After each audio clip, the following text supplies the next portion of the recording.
Pete Hegseth getting some unlikely defense over at CNBC. Well, this particular CNBC host has a little bit more of a conservative bias than most of them. And this was great. This was great because he brought Sandra Coons on. And Senator Coons is sitting there and just lashing out at Pete Hegseth for everything under the sun, mostly related, of course, to the Signalgate thing. And he's like, how can he have these conversations going on Signal, And, this host is like, but hey, wait a second. What about Lloyd Austin? What about the fact that we had a failed mission there in Afghanistan, that we lost 13 Americans, that we left behind millions and millions of dollars worth of equipment, which we believe now has gotten into the wrong hands? And what about the fact that Lloyd Austin went for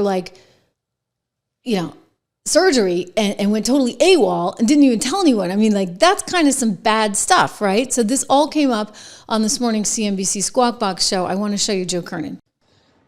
Did you call for Lloyd Austin's resignation? Not only did we lose 13 service members, we left $70 billion worth of equipment that fell into the hands of the Taliban. A couple of years later, he was out of pocket for 2 weeks and didn't tell the White House. Did you ask for him to resign at this point? Are you actually asking for Hegseth and Waltz to resign when you didn't ask for Lloyd Austin? There is nothing that Lloyd Austin did by getting health care treatment. Okay, what about Afghanistan? What about Afghanistan? Did you guys forget that? The statute of limitations is over for 4 years? That's what the fact Mark that the Warner Secretary of Defense was getting health care is fundamentally different from the Secretary of Defense sharing on an unsecure platform. You just said it was a success. Afghanistan was not a success. I am not saying that the attack on the Houthis was not a success. I am saying that he demonstrably violated a directive that was just shared in the Pentagon about don't use Signal for classified information. It is not reliably secure. And one of the folks on that group chat was in Russia at the time that information was being on a secure line. Look, all of us use apps like WhatsApp. You're running out the clock on Afghanistan. You're classified information. You're running out the clock on. It was a mistake for Donald Trump to negotiate with the Taliban an agreement for winding down the Afghanistan war. Afghanistan was Donald Trump's fault? If you'd let me finish my sentence, I will. No, that's what you did say direction. that. You did say that. It was a mistake to negotiate an end to that war that put Biden in a box. The execution of the withdrawal from Afghanistan was badly handled, and the loss of those 13 Marines was a tragedy. Should you have asked for Lloyd Austin's resignation from that, or? I don't know whether Lloyd Austin's the person who should have been held accountable for it, but there should have been accountability.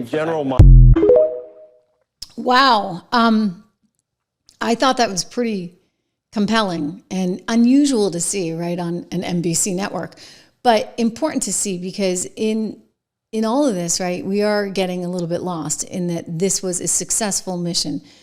As for Signalgate, look, I still have a lot of questions. I really do.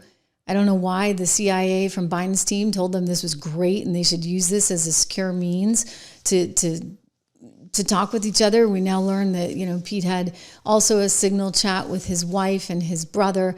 And so all of this is coming out as they try and do other things, right, to take him down. We were talking about this the other day. CBS News, good old CBS News, reporting that Pete has a makeup studio there that he was putting in at the Pentagon, to which Pete's like, no, there's no makeup studio going in. This is totally fake. No orders, no makeup. We should have installed tampon machines in every men's bathroom at DOD instead. The leftist news media would have loved that one, right? So he, something got a little lost here because this is apparently the quote unquote makeup room. They have a green room that's right offside the set, and that's where people go. CBS started reporting this.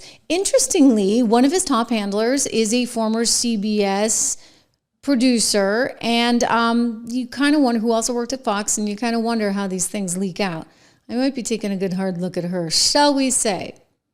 Okay, markets. Ending the day higher. This is awesome, right? So we are way up on hope for deals. I know we had a little scary period in there.